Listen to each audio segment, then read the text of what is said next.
আমাদের আজকে প্রথম ক্লাস। আমি একটু সংক্ষেপে আমার পরিচয়টা দিই। আমার নাম হচ্ছে মোহাম্মদ মাইদুল ইসলাম। আমি সহকারী অধ্যাপক, তথ্য বিজ্ঞান ও গ্রন্থাগার ব্যবস্থাপনা বিভাগ, ঢাকা বিশ্ববিদ্যালয়।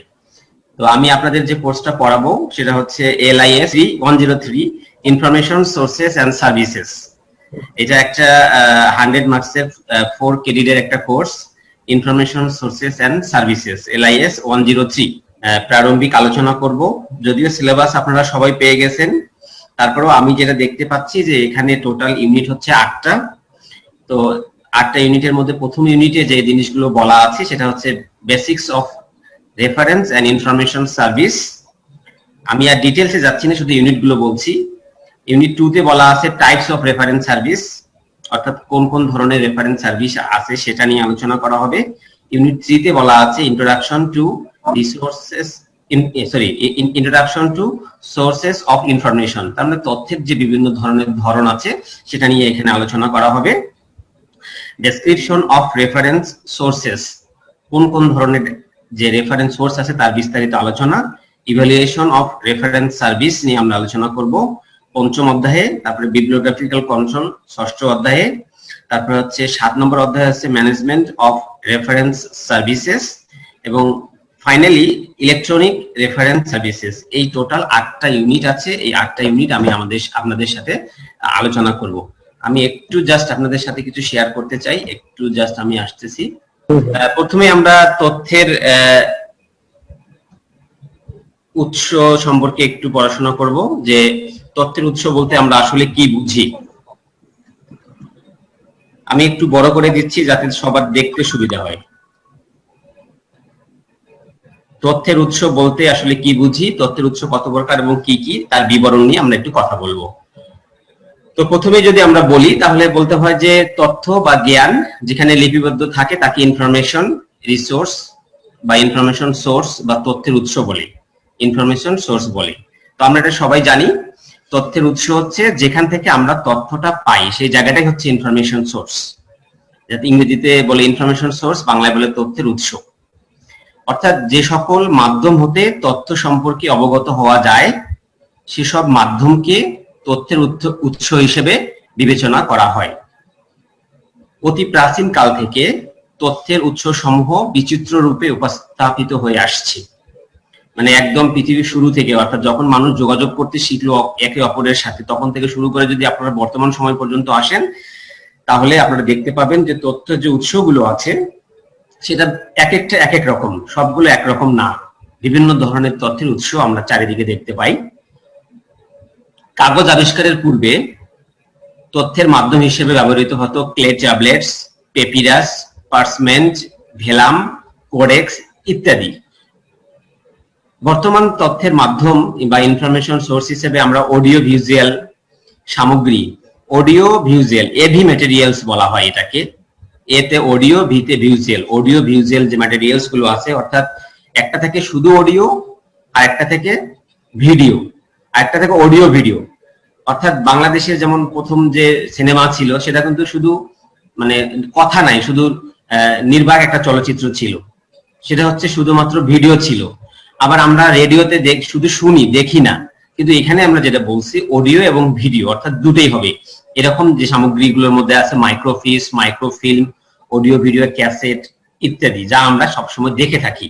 যেমন এখন যে মাধ্যমটা আমরা জুম যে প্ল্যাটফর্মটা ব্যবহার করছি সেটা কিন্তু অডিও ভিজুয়াল, অর্থাৎ আমি কিন্তু আপনাদের সামনে বলছি, আপনারা আমাকে দেখতে পাচ্ছেন অ্যাজ ওয়েল অ্যাজ কিন্তু আমাকে শুনতেও পাচ্ছেন। তো তথ্যের মাধ্যম হিসেবে সর্বশেষ সংযোজন যেটা হচ্ছে সেটা হচ্ছে database, compact disc, read only memory, যাকে আমরা সিডি রোম বলি, DVD ROM, SD disc, blu ray disc, internet ইত্যাদি। এ সকল মাধ্যমে যে তথ্য বা জ্ঞান লিপিবদ্ধ থাকে এবং প্রয়োজনে রিট্রাইভাল বা পুনরুদ্ধারের মাধ্যমে ব্যবহার করা যায় বলে তাকে ইনফরমেশন সোর্স বা ইনফরমেশন সোর্স বলা হয় থাকে। আপনারা এখন আমি শুধু প্রাথমিকভাবে দুই একটা কথা বলি, সেটা হচ্ছে সহজ কথায় যে ইনফরমেশন সোর্স বা তথ্যের সোর্স কথাটা ভুলে যান। যদি আমি আপনাদেরকে বলি যে আপনারা এই যে বাংলাদেশের বিভিন্ন তথ্য সম্পর্কে যদি বলি যে ঢাকা বিশ্ববিদ্যালয় কত সালে স্থাপিত, তাহলে আপনারা উত্তর দিবেন হয়তো 1921 সালে স্থাপিত। এখন আমি যদি বলি আপনি এটা কোথায় জেনেছেন, আপনারা কিন্তু আমাকে বিভিন্ন ধরনের সোর্সের কথা বলবেন। কেউ বলবেন আমি ঢাকা বিশ্ববিদ্যালয়ের ওয়েবসাইট থেকে জেনেছি, আমি একটা সাধারণ জ্ঞান বই থেকে জেনেছি, আমি পত্রিকা পড়ছিলাম, পত্রিকা থেকে জেনেছি। তার মানে এখানে কিন্তু এক একজন এক এক ধরনের উত্তর দিবে। এই যে আমরা বিভিন্ন উত্তরগুলো যে পাচ্ছি, কেউ বলবে আমি একজনের কাছ থেকে শুনছি, আমার ভাইয়ের কাছ থেকে শুনছি, বা আমার বোনের কাছ থেকে, বা আমার শিক্ষকের কাছ থেকে শুনছি, শুনে আমি জানছি। যতজনেই বলুক না কেন, যেভাবেই বলুক না কেন, এই যে আপনারা যে মাধ্যমগুলো থেকে উত্তরটা দিলেন, সেই মাধ্যমগুলো হচ্ছে তথ্যের উৎস। তাহলে সহজ কথায় যেখান থেকে আমরা তথ্যটা পাবো সেটাই হচ্ছে তথ্যের উৎস বা ইনফরমেশন সোর্স। তাহলে বর্তমানে ইনফরমেশন সোর্স গুলোকে আমরা 3 ভাগে ভাগ করতে পারি। এখানে আমরা বলছি 1 নম্বরে যে প্রথাগত উৎস, যেমন বই, সাময়িকী, পত্রপত্রিকা ইত্যাদি, যেটা আমরা সবসময় দেখি, আমরা পড়াশোনা করার জন্য কিন্তু এই জিনিসগুলো সবসময় ব্যবহার করি, এটাকে আমরা প্রথাগত উৎস হিসেবে বলছি। তারপরে আমরা বলছি শ্রাব্য দর্শন তথ্যের উৎস, যেমন মাইক্রোফিল্ম, অডিও ভিডিও ক্যাসেট, শোনা এবং দেখা, এই জন্য এখানে শ্রাব্য দর্শন বা অডিও ভিজুয়ালের কথা আমরা বলছি। তারপরে 3 নম্বরে আমরা বলছি যে ইলেকট্রনিক তথ্যের উৎস, অর্থাৎ যেগুলো ই সোর্স হিসেবে আমরা যে তথ্যগুলো বিভিন্ন জায়গা থেকে সংগ্রহ করতে পারি এবং তার স্থান হিসেবে আমরা উল্লেখ করি যে এটাকে ইলেকট্রনিক তথ্যের উৎস হিসেবে বলতে পারি, সেটা হচ্ছে database, CD ROM, DVD ROM, HD disk, Blu ray, tablets, disk, internet ইত্যাদি। তাহলে সিম্পলি আমরা যদি কেউ জিজ্ঞেস করি যে আপনি ইনফরমেশন সোর্স গুলোকে আসলে কিভাবে ভাগ করবেন, তাহলে বলতে হবে 3টা ভাগে ভাগ করা যেতে পারে, প্রথাগত, শ্রাব্য দর্শন এবং ইলেকট্রনিক, এই 3টা।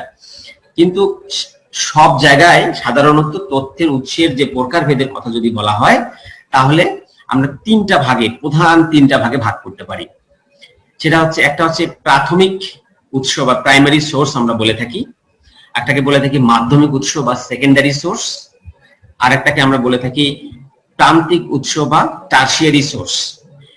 তাহলে আমরা এখানে যে জিনিসটা মূল আলোচনা করলাম সেটা হচ্ছে তথ্যের উৎসের যে প্রকারভেদ, সেটাকে আমরা 3টা ভাগে ভাগ করতে পারি, প্রাইমারি, সেকেন্ডারি, টারশিয়ারি। এখন আমরা এটার সম্পর্কে একটু বিস্তারিত জানব। যদি দেখেন, আমরা এখন এই তথ্যের যে উৎসের কথা বললাম, তার প্রাথমিক যে উৎসগুলো আছে সেটা নিয়ে যদি একটু কথা বলি, তাহলে মূল কথায় তথ্যের উৎসের যদি প্রকারভেদ করতে চান, তাহলে আপনি 3টা জিনিসের কথা বলবেন, একটা প্রাইমারি, সেকেন্ডারি এবং টারশিয়ারি। প্রাইমারি মানে প্রাথমিক উৎস বলি বাংলায়, সেকেন্ডারি মানে মাধ্যমিক উৎস, এবং টারশিয়ারি মানে কিন্তু প্রান্তিক উৎস। এই 3টা উৎস নিয়ে আমরা একটু আলোচনা করব। সেটা হচ্ছে, প্রথমটা হচ্ছে প্রাথমিক উৎস বা প্রাইমারি সোর্সটা আসলে কি। সেটা হচ্ছে গবেষণালব্ধ নতুন কোন তথ্য যে মাধ্যমে প্রথম প্রকাশিত হয়। একটা কথা মনে রাখবেন, এখানে আমি হাইলাইট করে রাখতেছি, প্রথম প্রকাশিত, এই কথাটা আপনাদের সবসময় মাথায় রাখতে হবে প্রাথমিক সোর্সের ক্ষেত্রে, যে গবেষণালব্ধ কিন্তু হইতে হবে আবার এটা। আর গবেষণালব্ধ ছাড়া কিন্তু সাধারণত ওই রকম কোনো প্রথম প্রকাশিত কোনো সোর্স হয় না। তাহলে গবেষণালব্ধ নতুন কোনো তথ্য যে মাধ্যমে প্রথম প্রকাশিত হয় তাকে প্রাইমারি সোর্স বলে অভিহিত করা যায়। তাহলে এখন আমাদেরকে একটু আইডেন্টিফাই করতে হবে কি এমন গবেষণালব্ধ ফল আছে যেটা প্রথম প্রকাশিত হয়, যাকে আমরা প্রাইমারি সোর্স বলি। তাহলে প্রথমে যদি আমরা বলি, তাহলে 1 নম্বরে আসতেছে এখানে পিরিয়ডিক্যালস, যাকে আমরা সাময়িকী বা সাময়িক পত্র বলি। এখন অনেকে হয়তো পিরিয়ডিক্যালস কথাটা নাও শুনে থাকতে পারেন, কিন্তু আপনারা কিন্তু দেখে থাকবেন একটা নির্দিষ্ট সময় অন্তর অন্তর যে প্রকাশনাগুলো বের হয় তাকে আমরা পিরিয়ডিক্যালস বলি বা সাময়িকী বলি বা সাময়িক পত্র, যেটাই বলি না কেন, বাংলায় বলি সাময়িকী। তো পিরিয়ডিক্যালস অর্থাৎ একটা নির্দিষ্ট সময় অন্তর অন্তর বা নির্দিষ্ট সময় পর পর যে প্রকাশনাগুলো বের হয়। যেমন এখানে আমি বলছি যে সম্পাদকীয়, কিছু কিছু প্রকাশনা আছে সম্পাদকীয়, কিছু আছে মৌলিক রচনা, যে এটা একদম একটা গবেষণালব্ধ মৌলিক একটা ফল। প্রকাশিত লেখা সম্পর্কে কোনো পত্র বা পুস্তক সমালোচনা, তারপরে সেমিনার, সিম্পোজিয়াম সংক্রান্ত আগাম সংবাদ প্রভৃতি, এগুলো এই পিরিয়ডিক্যালসের অন্তর্ভুক্ত। একটু যদি বলি, ধরেন এই যে আপনারা সবাই বিভিন্ন ধরনের পত্রিকা পড়েন, These are all kinds of one kind of periodicals. তারপর আমাদের বিষয়ের উপরে বিভিন্ন ধরনের মৌলিক প্রকাশনা বের হয়, যদি আমরা সেগুলো ম্যাক্সিমামে দেখতে পাই যে সেগুলো বিভিন্ন ধরনের জার্নালসে বের হয়। যেমন বাংলাদেশে যদি আমরা বলি, আমাদের সাবজেক্টে জার্নালের কথা বলি, যে জার্নালগুলো একদম গবেষণালব্ধ নতুন তথ্য প্রথম প্রকাশিত করে থাকে, তার মধ্যে আমাদের বলতে হয় যে ঢাকা বিশ্ববিদ্যালয় থেকে যে জার্নালটা বের হয় তার নাম হচ্ছে Bangladesh journal of library and information science. এটা একটা জার্নাল। এখানে যে তথ্যগুলো বের করা হয় সেগুলো কিন্তু একদম প্রাথমিক উৎস হিসেবে কাজ করবে, কারণ এটা প্রথম প্রকাশিত এবং সেগুলো গবেষণালব্ধ ফল। তারপরে বাংলাদেশ লাইব্রেরি অ্যাসোসিয়েশন কর্তৃক বের হয় দ্য ইস্টার্ন লাইব্রেরিয়ান, কিছুদিন আগে তার একটা সংখ্যা বের হলো। তো এরকম যত ধরনের জার্নাল আছে সবগুলো থেকে যে বের হয় যে সংখ্যাগুলো, তার মধ্যে যে গবেষণালব্ধ ফলগুলো থাকে সেগুলো প্রথম প্রকাশিত এবং সেটাকে আমরা প্রাইমারি উৎস হিসেবে পরিগণিত করব। তারপরে আসতেছে রিসার্চ রিপোর্ট। আপনি কোনো কিছু একটা নিয়ে গবেষণা করলেন, একটা রিসার্চ করলেন, সেটার একটা রিপোর্ট তো আপনি দিবেন। সাপোজ যদি আমি আপনাদেরকে একটু বুঝিয়ে বলি, ধরেন একটা রিসার্চ হচ্ছে যে বর্তমানে করোনা পরিস্থিতিতে জুম প্ল্যাটফর্ম অর্থাৎ জুম যে সফটওয়্যারটা ব্যবহার করি আমরা ক্লাস করি, তার ইম্প্যাক্টটা আসলে কি, এটা না থাকলে আসলে কি হতো, সেটা নিয়ে একটা গবেষণা করা যেতে পারে যে জুম প্ল্যাটফর্মে LIS বা লাইব্রেরি এন্ড ইনফরমেশন সায়েন্স স্টুডেন্টদের ইম্প্যাক্টটা কি করতেছে।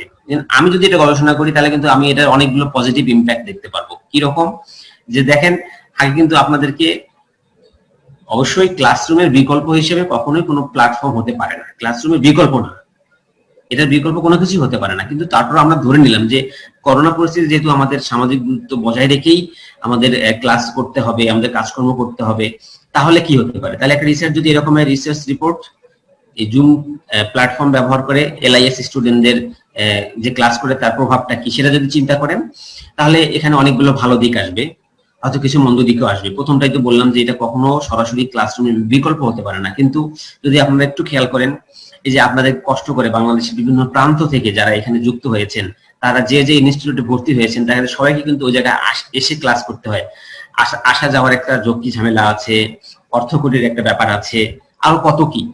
কিন্তু এখন আপনারা একটা ইন্টারনেট ব্যবহার করে একটা স্মার্ট ডিভাইস ইউজ করে আপনাদের নিজস্ব জায়গা থেকে বসে কিন্তু আপনারা এই ক্লাসটা করতে পারতেছেন। তাহলে এই রিসার্চটা করলে যে রিপোর্টটা দেয়া যাবে সেই রিপোর্টটাই কিন্তু প্রাথমিক উৎস হিসেবে কাজ করবে, সেটা রিসার্চ রিপোর্ট আমরা এটাকে বলে থাকি। কনফারেন্স প্রসিডিংস বা সম্মেলনের কার্য বিবরণী, অর্থাৎ বিভিন্ন ধরনের কনফারেন্স হয়, কনফারেন্সের মধ্যে বিভিন্ন বিষয় নিয়ে আলোচনা হয়, বিভিন্ন গবেষণালব্ধ ফল থাকে, তাদের যে কার্য বিবরণী থাকে সেটাও, এটা যেহেতু প্রথম প্রকাশিত সেটাকেও আমরা প্রাথমিক উৎস হিসেবে গণ্য করব। তারপরে হচ্ছে প্যাটেন্ট। প্যাটেন্ট কথাটা আপনারা অনেকেই হয়তো শুনে থাকবেন। প্যাটেন্ট এর আবেদনিক অর্থ হচ্ছে কোনো একটা কাজের পূর্ণাঙ্গ স্বীকৃতি, অর্থাৎ যেমন বাংলাদেশের বিজ্ঞানী মাকসুদুল হক, উনি কিন্তু আমাদের দেশে অনেক প্যাটেন্ট পাটের প্যাটেন্ট আবিষ্কার করেছিলেন, তার মানে ওটার যত কিছু হবে বিশ্বে সবকিছু দাবিদার কিন্তু আমরা। আবার আপনারা সবাই জানেন যে রেডিও আবিষ্কার করছে মার্কিনি, আমরা কিন্তু বলি যে রেডিওর প্যাটেন্ট যদিও আমরা জগদীশ চন্দ্র বসুকে দিতে পারি না, কিন্তু আমরা মার্কিনিকে এই জন্যই বলি ওটা প্রথম প্রকাশিত উনি করেছিলেন, ওনার দ্বারা এটা প্রথম প্রকাশিত হয়েছিল। এরকম যে কোনো জিনিসের যিনি প্রথম এটার দাবিদার, যে উনি এই কাজটা করেছেন, এই কাজের পূর্ণাঙ্গ স্বীকৃতি শুধু তাকেই দেয়া যেতে পারে, এই জিনিসটাকে বলা হয় প্যাটেন্ট। এরকম জিনিস সেগুলো হচ্ছে প্রাইমারি সোর্স হিসেবে পরিগণিত হবে। তারপরে হলো স্ট্যান্ডার্ডস, মানে বাংলা যদি বলি মানক বা মানদণ্ড। সোজা কথায় যখন কোনো কাজ একই ধরনের এবং একই পরিমাপের হয় তখন মানক বা মানদণ্ড বা স্ট্যান্ডার্ড বলা হয়। এ বিষয়ে কাউকে না কাউকে চিন্তা করতে হয় এবং পরিমাপ ঠিক করে যেতে হয়। যেমন যদি সময়ের কথাই চিন্তা করেন, যে বাংলাদেশ এখন বাজে আমার ঘড়িতে 7:55, তো এখন কি আমেরিকায় 7:55 PM? কখনোই না। ভারতে যান, তারা আমাদের চেয়ে আধা ঘন্টা কম বেশি। তো এই যে মানদণ্ড, আমরা গ্রিনিচ মান ফলো করি, বাংলাদেশ হলো GMT+6, এরকম যে মানদণ্ডগুলো সারা বিশ্বে ঠিক করা হয়ে থাকে সেগুলোকে আমরা স্ট্যান্ডার্ড বলে থাকি। যেমন এখানে একটা উদাহরণস্বরূপ বলা হয়েছে BSTI। Bangladesh standard testing institute এর কাজ হচ্ছে বাংলাদেশের বিভিন্ন ভোগ্য পণ্যের মান এবং পরিমাণ সঠিক আছে কিনা তা পর্যবেক্ষণ করা। অর্থাৎ ওরা কাউকে ওজনে কম দিল, তাদের গুণগত মান, কোয়ালিটি, কোয়ান্টিটি ঠিক আছে কিনা, এই জিনিসগুলো কিন্তু এই একটা প্রতিষ্ঠান মেনটেন করে। এটাকে বলা হয় স্ট্যান্ডার্ড বা মানক। এটাকে আমরা বলছি প্রাইমারি সোর্স হিসেবে আমরা পরিগণিত করছি স্ট্যান্ডার্ডটাকে। এছাড়াও কিন্তু ট্রেড লিটারেচার, অর্থাৎ বাণিজ্যিক বিভিন্ন ধরনের লিটারেচার আছে, সেগুলো থিসিস পেপার, অর্থাৎ কোনো একটা স্টুডেন্ট কোনো টিচারের আন্ডারে যদি থিসিস করে, সেটা যে কোনো ধরনের থিসিস হতে পারে, সেটা মাস্টার্স লেভেল হতে পারে, এমফিল হতে পারে, পিএইচডি হতে পারে, সেই থিসিসটা এখানে প্রাইমারি সোর্স হিসেবে কাজ করবে। তারপরে রিটেন বাই আনপাবলিশড সোর্স, কিছু কিছু থাকবে যে পাবলিশড হবে না, যেমন সব ধরনের থিসিস পেপার কিন্তু পাবলিশড হয় না, সেটা কিন্তু ডিপার্টমেন্টে প্রিজার্ভ করা থাকে, এগুলো এক ধরনের প্রাইমারি সোর্স। ল্যাবরেটরি নোটবুকস, আমরা যখন কোনো বিষয়ে গবেষণা করি, যদি আমাদের ল্যাব থাকে তাহলে আমরা কিন্তু ল্যাবের মধ্যে রেজাল্ট গুলো লিখে থাকি। সাপোজ আমরা যদি একটা ফিজিক্সের একটা ল্যাবে থাকি বা কেমিস্ট্রির একটা ল্যাবে থাকি, একটা কেমিক্যাল থেকে আর একটা কেমিক্যাল যখন আমরা মিক্স করব, তাহলে কোনটার কতটুকু মিক্স করলাম, কি বিক্রিয়া ঘটলো, কেমন রং ধারণ করলো, এগুলো কিন্তু আমরা সবগুলো লিখে রাখি। আবার আমরা কিন্তু একটা প্র্যাকটিক্যাল খাতা বানাই, যে এটা বায়োলজিকে খাতা হতে পারে, ফিজিক্সের খাতা হতে পারে, কেমিস্ট্রি খাতা হতে পারে। এই যে ল্যাবরেটরি নোটবুকস গুলো যেটা আমরা ফাইনাল পরীক্ষায় আবার জমা দিই টিচারদের কাছে, এগুলোই হচ্ছে আমাদের প্রাথমিক তথ্যের উৎস। তাহলে যদি আপনারা একটু খেয়াল করেন, আমরা যেটা বললাম সেটা হচ্ছে যে প্রাথমিক উৎস বা প্রাইমারি সোর্সের কথা যেটা বলেছিলাম, তিনটা সোর্স, প্রাইমারি, সেকেন্ডারি এবং টারশিয়ারি। তার মধ্যে প্রাথমিকটা নিয়ে বললাম যে গবেষণালব্ধ নতুন কোন তথ্য যে মাধ্যমে প্রকাশিত হয়, প্রথম প্রকাশিত হয়, সেটাকে আমরা বলছি প্রাইমারি সোর্স।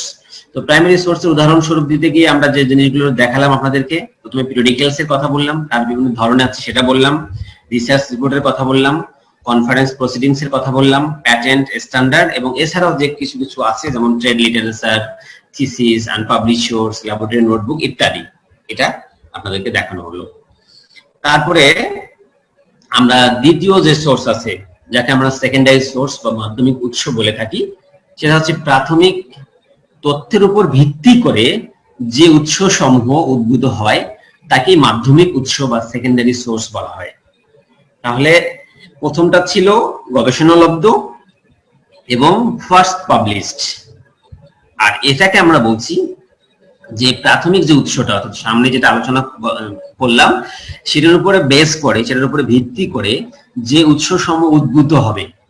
তার মানে প্রাইমারি সোর্সটা কিন্তু একদম স্বাধীন, প্রথম, আর মাধ্যমিক সোর্স কিন্তু প্রাথমিক উৎসের উপরে নির্ভরশীল। এই জন্য বলছে ওর উপর ভিত্তি করে যে উৎসসমূহ উদ্ভূত হয় তাকে মাধ্যমিক উৎস বা সেকেন্ডারি সোর্স হিসেবে বলা হয়।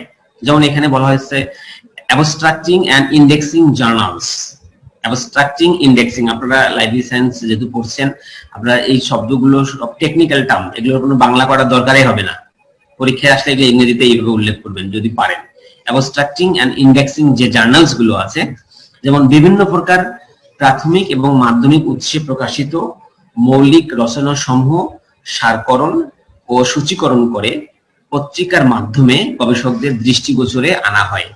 এ জাতীয় প্রসিদ্ধ একটি প্রকাশনার নাম হচ্ছে কারেন্ট কনটেক্সট। এছাড়াও বাংলাদেশে জাতীয় কয়েকটি প্রকাশনা রয়েছে, যেমন প্রফেসরস প্রকাশনার কারেন্ট অ্যাফেয়ার্স এর কথা বলা হয়েছে। এখন আপনি কিন্তু একটা জিনিস ইন ব্রিফ যদি জানতে চান, তাহলে ইন্ডেক্সিং এবং অ্যাবস্ট্রাক্ট আপনাকে সাহায্য করবে। তাই ইন্ডেক্স এবং অ্যাবস্ট্রাক্ট যেটা করা হয়েছে এটা কিন্তু প্রাথমিক উৎসের উপর ভিত্তি করেই, ওই জিনিসটাকে বেস করেই এটা তৈরি করা হয়েছে, তাহলে এটাকে আমরা বলবো মাধ্যমিক উৎস। তারপর হচ্ছে রিভিউজ, মানে সমীক্ষা, বিভিন্ন ধরনের জার্নালের রিভিউ মাধ্যমিক স্তরের উৎসের অন্তর্ভুক্ত। অর্থাৎ রিভিউজ গুলো কি, ধরেন একটা জার্নাল বের হলো, সেখানে ধরেন 10টা বা 15টা আর্টিকেল স্থান পেয়েছে, আপনি একজন রিডার হিসাবে এই জার্নালটা, আপনি আর্টিকেলটা সবগুলো পড়লেন, পড়ার পরে আপনি একটা পর্যালোচনা, একটা সমীক্ষা, একটা লেখা দিলেন এটার উপরেই, এটাকে আমরা তখন মাধ্যমিক উৎস হিসেবে গণ্য করব। কারণ আপনি কিন্তু প্রাথমিকটাকে পড়ছেন, পড়ার পরেই আপনার ভিতরে এটার ফিলিংসটা কি, পজিটিভ নেগেটিভ অনেক কিছু থাকতে পারে, আপনি তার উপরে লিখছেন, যার কারণে কিন্তু এটাকে আমরা মাধ্যমিক উৎস বা সেকেন্ডারি সোর্স বলবো। আর অনেক সময় আমরা বুক রিভিউ দেখে থাকি যে কোনো একটা বই বের হলো, সে বইটা কিছু পাঠক পড়লো, পড়ার পরে কিন্তু ওই বইটা সম্পর্কে তাদের একটা নিজস্ব মতামত, বইটার বিভিন্ন দিককে তারা তুলে ধরেন। এগুলো হচ্ছে এক ধরনের সেকেন্ডারি সোর্স। এখানে আবার বলা হচ্ছে রেফারেন্স বুকস এর কথা বলা হয়েছে, যে আকর গ্রন্থ বা নির্দেশক বই, যেমন বিভিন্ন ধরনের রেফারেন্স বুকস মাধ্যমিক স্তরের উৎস অন্তর্ভুক্ত হয়, যেমন এনসাইক্লোপিডিয়া। রেফারেন্স বুক গুলোকে যদি আমরা বলি এনসাইক্লোপিডিয়া। তো এখন আপনাদেরকে একটা বলে রাখি যে আমাদের সাবজেক্টের কিন্তু এনসাইক্লোপিডিয়া আছে, encyclopedia of library and information science, encyclopedia of library and information. আপনাদের যদি কেউ কোনো জিজ্ঞেস করে যে আমাদের সাবজেক্টের একটা এনসাইক্লোপিডিয়া, বাংলা হচ্ছে বিশ্বকোষ, একটা নাম বলেন, তাহলে বলতে হবে encyclopedia of library and information science. আর আপনারা সবাই শুনে থাকবেন বাংলাপিডিয়া, এশিয়াটিক সোসাইটি থেকে প্রকাশিত হয় বাংলাদেশে, বাংলাপিডিয়া। তো এটাও কিন্তু এক ধরনের এনসাইক্লোপিডিয়া, জেনারেল এনসাইক্লোপিডিয়া। তো রেফারেন্স বুকস সেটাও কিন্তু আমাদের সেকেন্ডারি সোর্স হিসেবে কাজ করবে। এখন রেফারেন্স বুকস তো খালি এনসাইক্লোপিডিয়া না, ডিকশনারি, অ্যালম্যানাক সবকিছু হতে পারে। তারপরে আমরা বলছি সাবজেক্ট বুকস, অর্থাৎ বিষয়ের যে গ্রন্থগুলো আছে, বিভিন্ন বিষয়ের উপর লেখা বইসমূহ সাবজেক্ট বুক বা বিষয় গ্রন্থ হিসেবে পরিচিত। যেমন মনোগ্রাফ, একটি নির্দিষ্ট বিষয়ের উপরে সংক্ষিপ্ত কিন্তু নতুন নতুন তথ্য সম্বলিত পুস্তককে মনোগ্রাফ বলে। তাহলে যে কোনো বিষয়ের যে বইগুলো আমরা পড়ি সেগুলোকে আমরা সাবজেক্ট বুকস হিসেবে বলে থাকি, এবং এগুলোই হচ্ছে এক ধরনের বিষয় গ্রন্থ, এবং বিষয় গ্রন্থগুলোকে আমরা সেকেন্ডারি সোর্স হিসেবে চিহ্নিত করতে পারি। তাহলে আমরা দ্বিতীয় যে ধাপটা দেখলাম এটা হচ্ছে সেকেন্ডারি সোর্স বা মাধ্যমিক উৎস। তো মাধ্যমিক উৎস সাধারণত প্রাথমিক উৎসের উপর ভিত্তি করেই নিজেকে তৈরি করা হয়। আর এখানে আমরা বললাম উদাহরণস্বরূপ যে অ্যাবস্ট্রাক্টিং এন্ড ইন্ডেক্সিং যে জার্নালস আছে, রিভিউজ আছে, রেফারেন্স বুকস আছে, সাবজেক্টস বুকস আছে, এগুলোকে আমরা সেকেন্ডারি সোর্স হিসেবে চিহ্নিত করি। এরপর তৃতীয়ত যে ধাপটা আছে সেটাকে বলা হয় প্রান্তিক উৎস বা টারশিয়ারি সোর্স। তাহলে প্রান্তিক বা তৃতীয় ধরনের তথ্যের উৎস সমূহ প্রাথমিক ও মাধ্যমিক উৎসের উপর ভিত্তি করে প্রণীত হয়ে থাকে। তাহলে এখন একটা জিনিস যদি খেয়াল করেন, তাহলে প্রাইমারিটা ছিল শুধুমাত্র গবেষণালব্ধ প্রথম প্রকাশিত, আর সেকেন্ডারিতে বললাম যে প্রাথমিক উৎসের উপর ভিত্তি করে যা উদ্ভূত হয় সেটা হচ্ছে সেকেন্ডারি। আর টারশিয়ারিতে এসে আমরা বলতেছি প্রাইমারি এবং সেকেন্ডারি এই দুটোর উপরেই ভিত্তি করে যেটা তৈরি হয় সেটাকে বলা হচ্ছে টারশিয়ারি। তাহলে মনে রাখাটা কিন্তু খুব সহজ, প্রাইমারি, সেকেন্ডারি এবং টারশিয়ারি। প্রাইমারি স্বাধীন, সেকেন্ডারি ওর প্রাইমারির উপর ডিপেন্ডেন্ট, টারশিয়ারি প্রাইমারি এবং সেকেন্ডারি দুটোর উপরেই ডিপেন্ডেন্ট। এই জন্য বলছে প্রান্তিক বা তৃতীয় ধরনের তথ্যের উৎস সমূহ প্রাথমিক এবং মাধ্যমিক উৎসের উপর ভিত্তি করে প্রণীত হয়ে থাকে। এই ধরনের উৎসগুলো গবেষক ও ব্যবহারকারীদের সরাসরি কোনো পাঠ্যপুস্তক প্রদান করতে পারে না, তবে তথ্যগুলো কোথায় পাওয়া যায় তার একটা দিক নির্দেশনা প্রদান করে থাকে। যেমন যদি একটু বলি তাহলে আপনাদেরকে বলতে হয় যে ডাইরেক্টরি জিনিসটা আপনারা সবাই জেনে থাকবেন, এটাকে নির্দেশিকা বই বা নির্দেশপঞ্জিও বলা হয়ে থাকে। নাম ও ঠিকানা সম্বলিত কোনো সংস্থা, ব্যক্তি ও বৈজ্ঞানিক ইত্যাদি বিষয়ের উপর এবং তাদের সম্বন্ধে আরো প্রয়োজনীয় তথ্য সম্বলিত পুস্তকাবলীকে নির্দেশিকা বা নির্দেশপঞ্জি বলে। তবে ব্যাপক অর্থে নির্দেশপঞ্জিকে অনেকভাবে ভাগ করা যায়, যেমন জাতীয়, আঞ্চলিক, আন্তর্জাতিক, সরকারি, বেসরকারি, প্রাতিষ্ঠানিক, বৃত্তিমূলক, বাণিজ্যিক, এরকম। যেমন টেলিফোন ডাইরেক্টরি, যেমন আমাদের ঢাকা ইউনিভার্সিটিতে বলেন বা ন্যাশনাল ইউনিভার্সিটিতে বলেন, তাদের কিন্তু প্রতি বছরেই একটা করে ফোন ইন্ডেক্স আমরা বলে থাকি বা ফোন ডাইরেক্টরি বলে থাকি, টেলিফোন ডাইরেক্টরি বের করা হয়। সেখানে কি থাকে আসলে, একটা ডাইরেক্টরিতে আসলে কি থাকে? একটা ডাইরেক্টরিতে থাকে যে ওই প্রতিষ্ঠানে কতগুলো অফিস আছে, কতগুলো বিভাগ আছে, সেখানে কর্মরত কতজন শিক্ষক, কর্মকর্তা আছেন, কর্মচারী আছেন, তাদের নাম, ফোন নাম্বার বা ইমেল অ্যাড্রেস, এই বিশেষ বিশেষ যে গুরুত্বপূর্ণ তথ্যগুলো এগুলো থাকে। তো এটা আপনারা দেখবেন যে অনেক সময় বিভিন্ন কোম্পানি তাদের ওয়েবসাইটের মাধ্যমে কিন্তু সেই ডাইরেক্টরিটা দিয়ে রাখে। তো অনেক সময় বই আকারে বের হয় ছোট ছোট, তো এগুলোকে আমরা বলতেছি ডাইরেক্টরি, এবং এটা টারশিয়ারি বা প্রান্তিক তথ্যের উৎস হিসেবে কাজ করে থাকে। তারপরে বললাম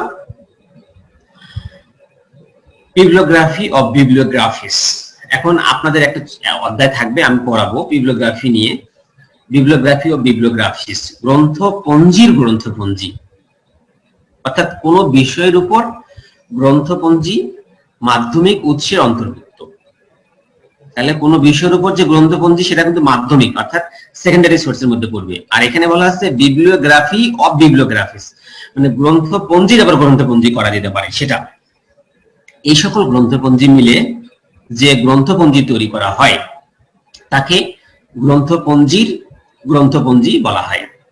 যেমন এখানে বলা আছে যে বিস্টারম্যান, থিওডর ওয়ার্ল্ড বিবলিওগ্রাফি, ৪র্থ সংস্করণ, 1965 থেকে 66 সালে এটা প্রকাশিত 5টা খণ্ডে। তাহলে বিবলিওগ্রাফি অফ বিবলিওগ্রাফিস, এখানে একটা গুরুত্বপূর্ণ ট্রিক হচ্ছে, যদি শুধু বিবলিওগ্রাফি বলা হয় তাহলে কিন্তু সেটা সেকেন্ডারি সোর্স হিসেবে কাজ করবে, আর যদি বলা হয় বিবলিওগ্রাফি অফ বিবলিওগ্রাফিস তাহলে কিন্তু সেটা টারশিয়ারি সোর্স হিসেবে কাজ করবে। এই ট্রিকগুলো মনে রাখতে হবে, ভাইবে বোর্ডে আপনাদের জিজ্ঞাসা করতে পারে। তারপরে আছে ইয়ার বুক বা বর্ষপঞ্জি। ইয়ার বুক হচ্ছে কোন দেশ, ব্যক্তি, ঘটনা, বিষয় বা এ জাতীয় অন্য কিছু সম্পর্কে একটি নির্দিষ্ট বছরের তথ্যের রূপরেখা নিয়ে সংকলন করা হয় বর্ষপঞ্জিতে। যেমন the statesman year book, London, এটা ম্যাকমিলান একটা পাবলিশার্স, সেটা থেকে প্রকাশিত 1864 সালে। তাহলে প্রান্তিক উৎস হিসেবে আমরা একটু চিহ্নিত করলাম যে জিনিসগুলো, যে বললাম যে প্রান্তিক বা তৃতীয় ধরনের যে উৎস সেটা প্রাইমারি এবং সেকেন্ডারি অর্থাৎ মাধ্যমিক এবং প্রাথমিক, এই দুই ধরনের তথ্য উৎসের উপরে ভিত্তি করে প্রণীত হয়ে থাকে। এই ধরনের উৎসগুলোকে গবেষক এবং ব্যবহারকারীদের সরাসরি কোনো পাঠ্যপুস্তক প্রদান করতে হয় না, তবে তথ্যগুলো কোথায় পাওয়া যায় তার নির্দেশনা এখান থেকে পাওয়া যায়। যেমন আমরা বললাম প্রথমে ডাইরেক্টরি কথা বললাম, তারপরে বললাম আমরা বিবলিওগ্রাফির কথা বললাম, বিবলিওগ্রাফি অফ বিবলিওগ্রাফিস, এবং তারপরে বললাম ইয়ার বুক। এছাড়াও তথ্যের আরো অনেকগুলো উৎস রয়েছে, যেমন আমরা এখানে বলছি নন ডকুমেন্ট সোর্স, অর্থাৎ অলিখিত যে উৎসগুলো আছে, যে সকল উৎসের লিখিত কোনো দলিল থাকে না তাদেরকে নন ডকুমেন্ট সোর্স বা অলিখিত উৎস বলা হয়ে থাকে। অর্থাৎ এরকম কিন্তু অনেকগুলো সোর্স আছে, আপনি একজনের সাথে কোনো একটা বিষয় ডিল করলেন হয়তো মুখে মুখে, কোনো লিখিত কিছু থাকলো না, অলিখিত। তারপরে ফর্মাল বা আনুষ্ঠানিক সোর্সের কথা যদি বলি, বিশেষজ্ঞ, অতিথি, সংশ্লিষ্ট কর্মক্ষেত্রে সহকর্মী বা সহযোগীদের মধ্যে অনুষ্ঠিত কথোপকথন, আলোচনা, পেশাজীবীদের সভা সম্মেলনের বক্তব্য থেকে প্রাপ্ত জ্ঞানকে ফর্মাল সোর্স বলা হয়। ফর্মাল সোর্স অর্থাৎ আনুষ্ঠানিক ভাবে যে সোর্সটাকে আমরা ব্যবহার করতে পারি। কোনো একটা জায়গায় কোনো একটা মিটিং হলো, সেই মিটিং এর যে এজেন্ডা গুলো থাকবে, যে আলোচনাগুলো থাকবে, সেটা লেখা হলো, এটা ফর্মাল। অতিথি, সংশ্লিষ্ট কর্মক্ষেত্রে কর্মীদের মধ্যে অনুষ্ঠিত কথোপকথন, পেশাজীবী কোনো সভা হবে, সে সবার মধ্যে যে কথাগুলো, বক্তব্যগুলো পেশ করা হবে, এগুলো সব ফর্মাল, এটাকে আমরা বলছি ফর্মাল সোর্স। আর ইনফর্মাল সোর্সের মধ্যে আমরা বললাম অনানুষ্ঠানিক উৎস। তাহলে ফর্মাল আর এটা হলো ইনফর্মাল, একটা আনুষ্ঠানিক, একটা অনানুষ্ঠানিক উৎস।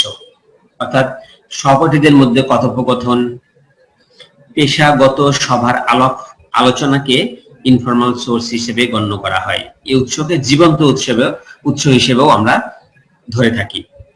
তাহলে এখানে তিনটা জিনিসের কথা বললাম, যে তথ্যের উৎস আলোচনা করতে গিয়ে আমরা বললাম যে নন ডকুমেন্ট সোর্স একটা অলিখিত উৎস, আর একটা বললাম ফর্মাল সোর্স মানে আনুষ্ঠানিক উৎস যেটা অফিসিয়ালি হয়ে থাকে, আর একটা ইনফর্মাল অর্থাৎ অনানুষ্ঠানিক উৎস, যেটা টোটালি যে ফর্মাল যেটা তার বিপরীত, পেশাগত আলোচনা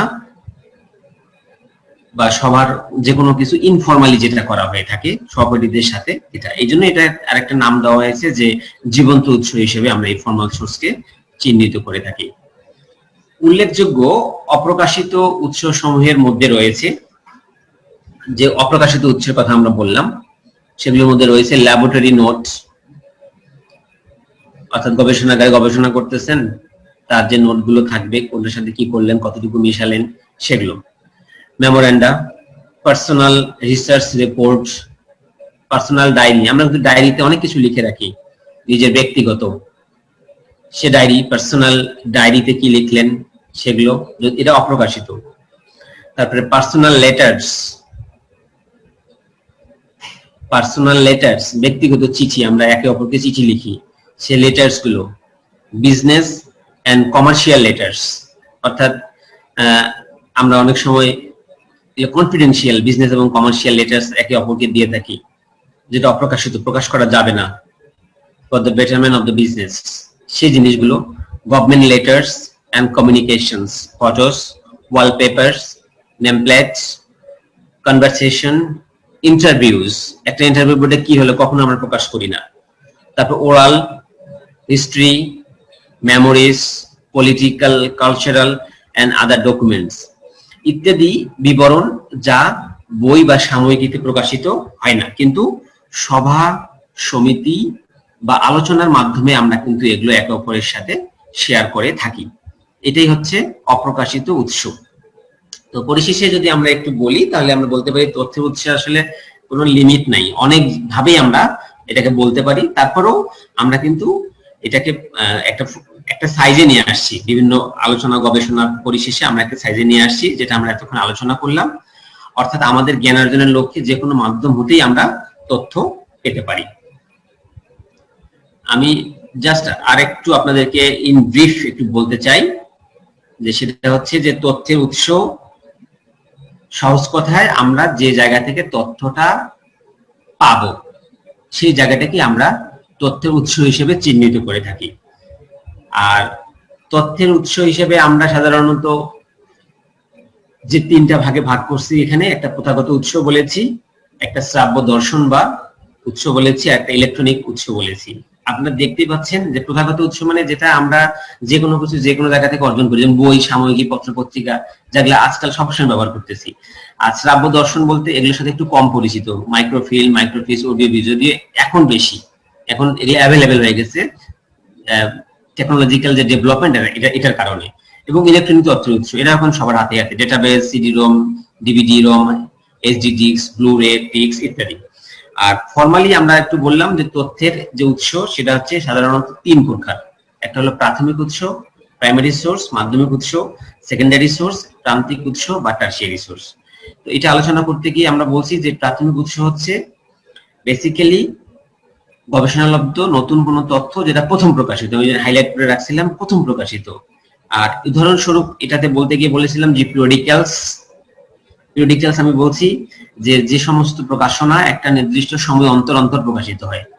কিছু কিছু জার্নাল আছে এক মাসে একটা বের হইতেছে, এরকমও আছে অনলাইন জার্নালস। কিছু আছে 6 মাসে একটা বের হবে, কিছু আছে 2 মাসে একটা বের হবে, কিছু আছে 3 মাসে একটা বের হবে, কিছু আছে 4 মাসে একটা বের হবে, কিছু কিছু আছে বছরে একটা বের হবে, ইয়ারলি।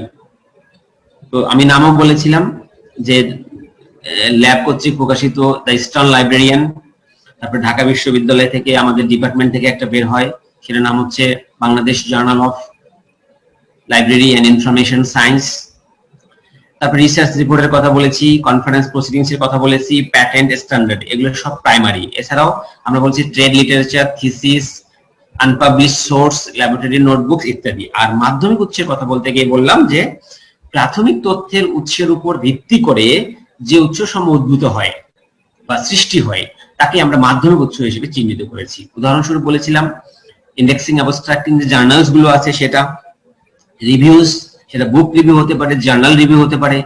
আবার রেফারেন্স বুকস এর কথা বলেছিলাম, এনসাইক্লোপিডিয়া। আবার আমাদের সাবজেক্টের একটা এনসাইক্লোপিডিয়ার নাম বলেছিলাম, encyclopedia of library and information science.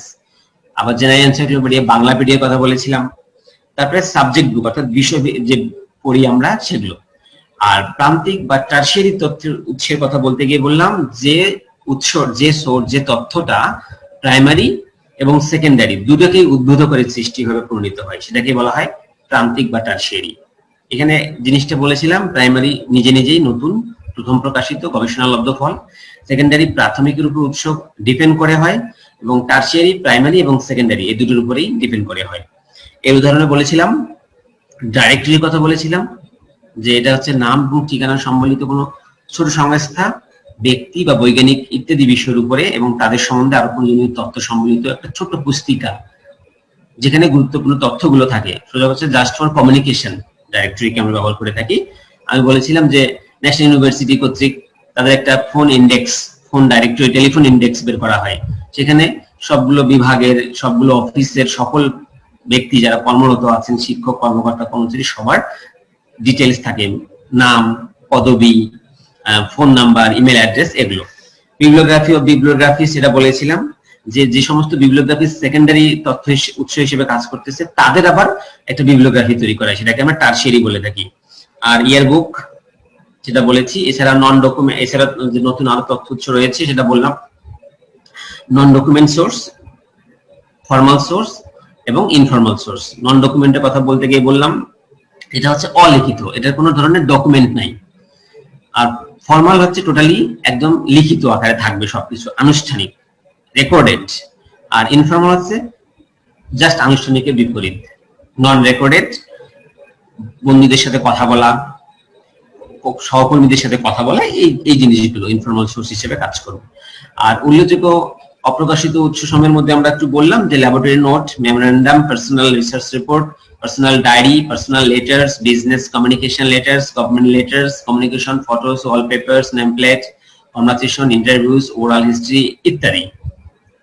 R finally আমরা বললাম যে তথ্যের উৎস আসলে শেষ নাই, আমাদের জ্ঞান অর্জনের লক্ষ্যে যে কোনো তথ্যই হতে পারে, তথ্য উৎসই আমরা এখান থেকে পেতে পারি। তো এই ছিল আজকে আমাদের আলোচনার বিষয়। যদি আপনাদের কোনো কোশ্চেন থাকে আপনারা আমাকে একটু বলতে পারেন।